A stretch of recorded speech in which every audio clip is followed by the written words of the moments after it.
We would like now to go to video with the radio voice of the Halifax Mooseheads, John Moore, who speaks to us about the patience of going from worst to first, but what the finish line is like as being part of the Halifax Mooseheads organization, and to see where they head, not only one, but back-to-back struggling seasons in the queue, but where they ended up as they crossed the finish line. Here's the radio voice, John Moore.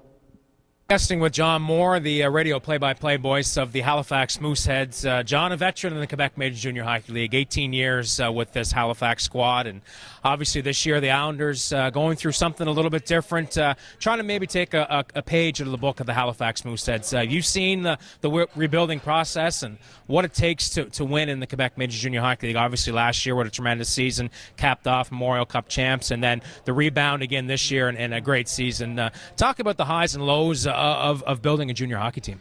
Well, I think we could look at the Mooseheads and you can see that they're at the lowest of the lows. In fact, at one point they had the worst winning percentage in the entire, not just Q, but the entire CHL over a 3-year span. 3 years, a 3-year span, not a 1-year or a 2-year rebuild, but a 3-year span. But they wanted to do it right. They wanted to be very patient. They didn't want to rush things. They wanted to make their draft picks. They wanted to acquire picks, and they needed the community and the fan base to be patient. And it tested the patience of fans who'd been there for 15 years. But fortunately, most of the fans stuck with them, and they came back in droves as the team began to get the results and the rewards that they deserved. Obviously, you look at it, in order to win in the Quebec Major Junior Hockey League, you have to be able to draft properly and draft well, and you got to get lucky. There's no doubt about it. You look at the Halifax Mooseheads from a draft a few years ago when you get McKinnon, Drouin, Foucault in the first-round picks, and then you kind of bounce back and take a look at what the Islanders are starting to do here with a player like a Sprong and Goulet, and then another couple of guys, Henley, other guys. Talk about that process and starting with 16-year-olds and seeing them develop. Well, that's right. Very, very true. The 16-year-olds, their high-end 16-year-olds, need to play and need to play early in their careers. You're not going to sit them out every second game. You're going to get them to play, and they're going to make some mistakes. How far they'll be able to take you in the first year is debatable, but that first year is huge in their development. The following year, they're coming back as 17-year-olds, and they really are ready. There are a couple of examples, and one would be probably the big playoff series against the Quebec Rampart, where the Mooseheads were down 3-0, and many had written them off a semifinal, and they'd done well. They'd achieved a lot that year, and yet they were able to come back and win that series. And winning that series, the team grew in so many ways that year. So the following year, when they were ready to make a real run for the Memorial Cup, they leaned on that experience, and that was just an example of how quickly the team grew at a very, very early age. You look at the success the team had last year and moving forward into this year, and some of those players, obviously it's not the same team as last, but knowing what it takes to win, how important is it this time of the year and heading into the playoffs? Well, it's again, I think the playoffs, you touch on it again, if you can get in the playoffs, if teams can get in the playoffs, not that you make sacrifices that hurt you down the road, but if you can get in the playoffs, you will learn from the playoff experience. It's important for players to experience that. The first time in, if you're going in first time, your eyes are wide open, and you perhaps might get blindsided a little bit. But if you've been through it before, you'll grow from that, and that'll have benefits the following year. Finally, obviously, with 18 years in the league, you've seen the Rocket here beforehand and the change in ownership with the Islanders this year. You've seen many games from up above in the broadcast booth. What are some of the things you like that you see here with the new ownership, first of all, and the team that they're icing? Well, I'll tell you what I like. I like right off the bat, again, I've known Grant Sonier for a long time. I know his approach. I know how knowledgeable he is, and I know how hard he works. So I like the fact that they've hired Grant, but I like the ownership, obviously, have made some good decisions in that area. And I like the players they have, the young players that they have in this organization. And I believe, according to talking with Grant, he's going to be patient. So I believe that this franchise is positioned to move forward and to grow, and I think they will have success. All I can tell the fans is that you need to be patient. There are going to be nights when you're going to lose and you're wondering going to win, but you're going to win eventually. But you have to be patient. You have to stick with the process, as difficult as it might seem. If you stick with the process and you do make good picks and you do have good young players who will grow, then in all likelihood you will get the success that you deserve. All right, John Moore, patience is a virtue. Thanks for this. Thank you. Again, a thank you to Corey Arso. Nice job as well by John Moore as he talks about the timeline of going from worst to first. And it does happen if there's some patience. And we are now at 2:05. Don't want to keep you people any longer than we have to here. But next on the agenda, I want up again to our left, I would like to get a PowerPoint overhead view of this upcoming draft. Grant is just going to briefly revisit so that you people are aware at the end of May when the Q draft is being held, what is available for Charlottetown, what rounds and how many players they've got in each round. Grant will quickly go over that, and then it's going to be open mic time for you fans. If you want to step forward to your right, we will have an open mic where we'll have Gordie up here. He'll replace me. Grant will be here as well, and we'll move forward. Hopefully we'll have a few questions to, shuffle it up here this afternoon on this Inside the Islanders Live. Grant, again, looking at the draft. Well, I think we can circle back pretty quickly on this. It's obvious. In the first round, this coming draft, we have the 12th, the 15th, and the 16th overall pick. When you have multiple picks in the first round in particular, it leaves you lots of options. We have a lot of insight into this year's draft. I do personally.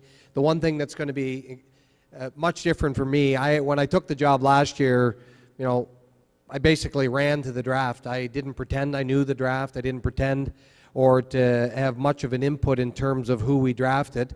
And we put a lot of faith into the staff that was maintained, and luckily we did. They did a great job for us. So I feel really good about going into this draft. But when you have multiple picks in the first round, it'll give you the options of combining some picks to move up if the player that we really want is there. I will tell you that we've identified this year's draft with a cutoff at number 7. We think there's 7 really good players in this year's draft. Now, that doesn't mean, I'm not suggesting we're absolutely right, but we have a cutoff where we think there's 7 really good players, and then we think there's some real good depth between 8 and 20. So what I'm saying to you is we're going to get good players. Now, do we want to move up and get a player in that top 7? We'll determine that. We're still in the process of scouting. We will go as an entire staff to Montreal for 4 days. They have what's called the Combine, where all the top 98 draft eligible players for our league will be there. We'll watch them compete against each other. We'll interview them. We'll see their fitness tests, and we'll have more information. We'll make those decisions as we go. We have 2 second-round picks. We have 2 fourth-round picks, 16 picks in total. Oftentimes, the draft that you're currently in can carry over into the next year's draft. We do have some knowledge as to how deep the draft is for the following year, and we can make some decisions. Do we trade picks away, get players, and get picks next year? All those scenarios are in play right now, and I'll lean on my staff to make the right decisions as we do what we think is best for the team now and for the team in the future. Just a final question by me. You look at that chart as well of the 60 Quebec Major Junior Hockey League, not Quebec Major Junior Hockey League, CHL teams both in Canada and the United States. You've got the 11th overall pick as far as the European draft. Give us an observation on what potentially could happen there. Well, I said it's simple. If you know math, I need to know 11 really good European players that are coming to the CHL. And if the 10 that I have before the 11th get picked, we'll take number 11.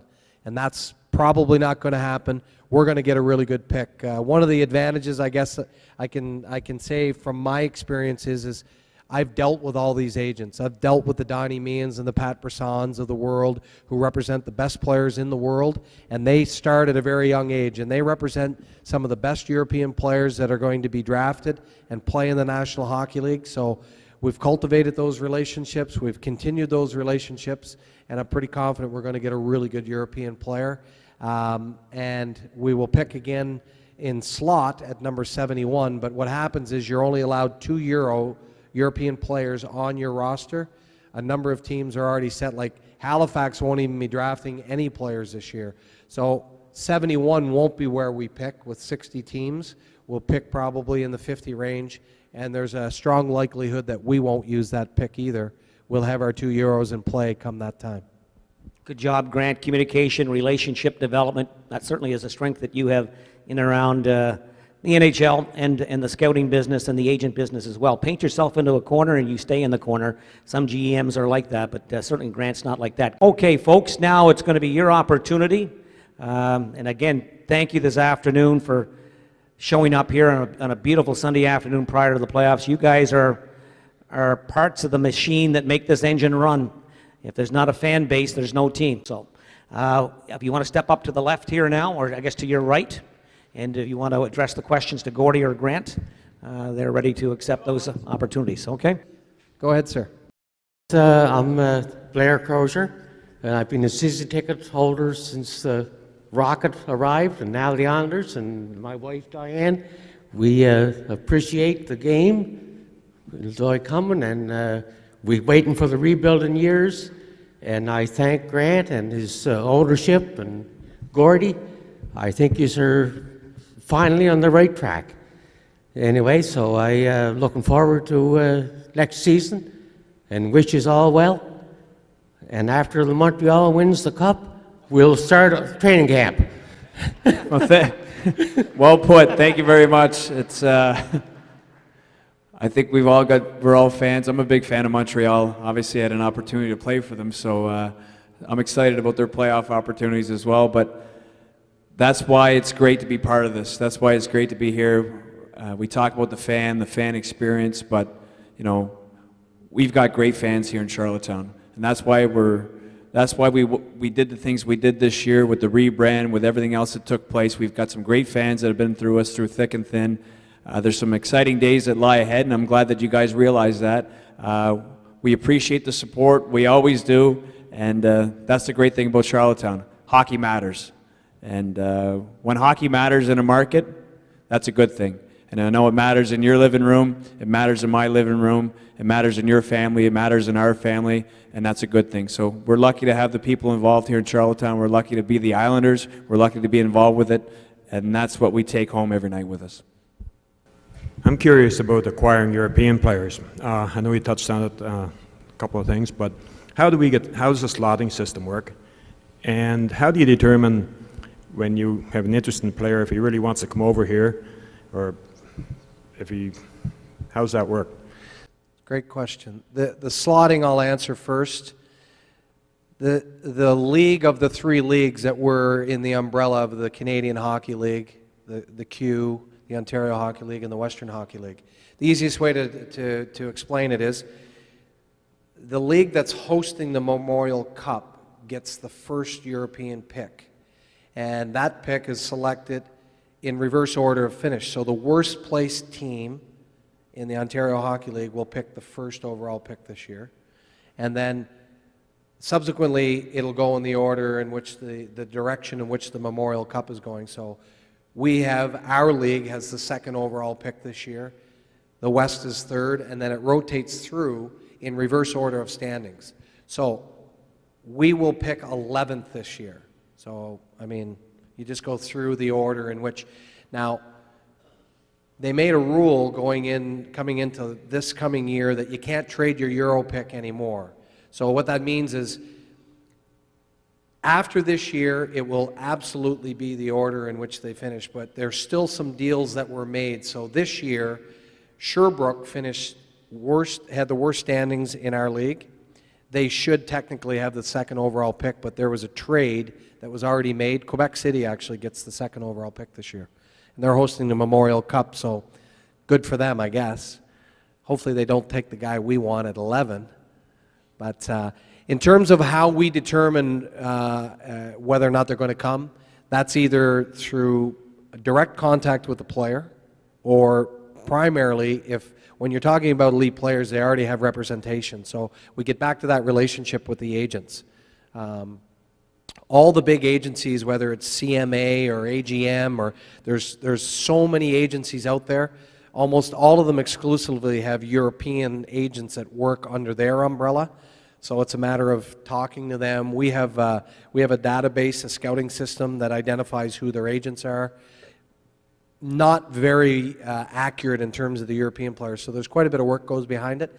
But again, that comes back to my relationship with some of the agents. It's a matter of picking up the phone call or the phone and calling them and asking them, and then we've seen them play at other tournaments this year. I will go to Finland on Tuesday. I'll watch all the best 96s and 97s play, and we'll pick a player that's going to come and one that is going to be that piece that helps us to get to where we want to get. So, great question. You guys have a great logo. I'm just wondering if there's any thought to changing the jerseys and getting rid of the Islanders that go down and actually having your logo front and center. Great question. It's probably one for business, but I'll touch on it. You'd be amazed at how far in advance you actually have to notify the league. I got an email the other day. We're talking about the jerseys for 2015 and 16, not for next year. Our third jersey, there's been a lot of talk about having a third jersey, and you're not the first person to bring it up, and it certainly has been heard by our ownership group. I think our jersey would look great if we had that logo on front. The idea is that I think, and if I can speak for the branding, and because this branding actually was taking place before the ownership took over, my understanding, the explanation that I got was they wanted the focal point to be the Islanders because it's a team for all Islanders. It ties in with the tagline, we're the team for all Islanders, and the focal point being the name Islanders is how we are identified. There's no question the bridge is symbolic to PEI now, and I think in time you'll see a jersey with the logo on the front. I don't have a question for you, Grant, but more of a comment. My wife and I and my son became a billet family this year. Just wanted to thank you guys for the opportunity. If any of you guys are thinking of doing it, fantastic. I don't remember since being a kid being more involved in hockey, and it's been great. So, yeah, I wanted to thank you guys for that opportunity. Appreciate it. We certainly should. I don't know if Gary McLeod is here, but I've been so fortunate to walk into a situation where we had good people like Gary McLeod and all the other billet families. Think about it, if you have a 15 or a 16-year-old son and he's a hockey player and he's really good and he goes to some strange little island if you're from Quebec, and they have to welcome them right into their families. You feed them, you get them to school. It's like my office, I have great sight lines. I see cars pulling into the parking lot, and it's billet families dropping off their new kid, their new 15 or 16 or 18-year-old kid that they adopted. And we're very fortunate to have that. And trust me, good billet programs and good billet people like this gentleman and his family makes the coach's job easier, makes the manager's job easier, and hats off to all the billet families that do such a great job for us to be able to make our program run as smooth as it does. Thank you very much. Thanks, guys. Yeah, that deserves a round of applause for sure. We're the hockey department of this organization, but a lot of other people work really, really hard. We mentioned the billet program, the office component of our business. They work tireless hours. Those people are here today. They deserve a great deal of credit for all the things that they do. And they're as we are trying to improve the on-ice product on a daily basis, they're working towards improving the off-ice product as well. They work really, really hard. We have an education department that looks after the schooling.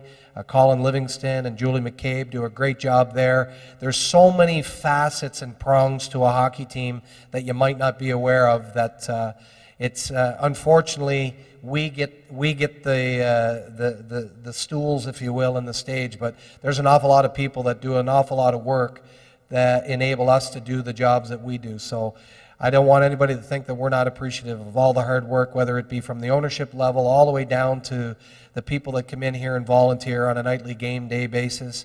Everybody deserves credit. We want this to be a team for everybody to be proud of, and hopefully you'll see that we're going in the right direction, and we want nothing more than to be able to say that we're President Cup champions of the Quebec Major Junior Hockey League. That's our goal, and we appreciate the time and effort that you folks put into making this a team. So thank you very much.